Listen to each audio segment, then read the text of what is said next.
The National SACT regimen-specific consent forms, they are consent forms which are provided to patients who are consenting to treatment on chemotherapy.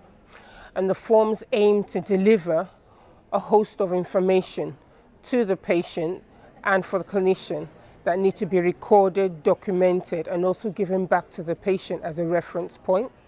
The forms detail who's the responsible consultant. They detail the name of the regimen and all the details with regards to the sequencing, and also highlight to the patient the intended benefit or outcome of the chemotherapy regimen. The forms also give a whole list of the type of side effects or toxicities that the patient may experience whilst on chemotherapy, and this lists it according to the expected frequency of toxicities that can come out, whether they're going to be very common or just occasional.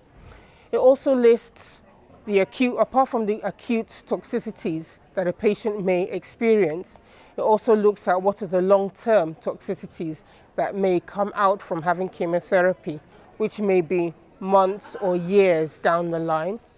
It also gives an indication for discussion about what the patient may expect in terms of impact on fertility, whether the chemotherapy may impact fertility, or what discussions a patient may need to have with the healthcare professionals around pregnancy in terms of getting pregnant or intending to father a child. It also lists all the more severe risks, such as the fact that chemotherapy in itself may be life-threatening to a patient. And all these details are a requirement by legislature for a patient to know so that they can have informed consent on treatment.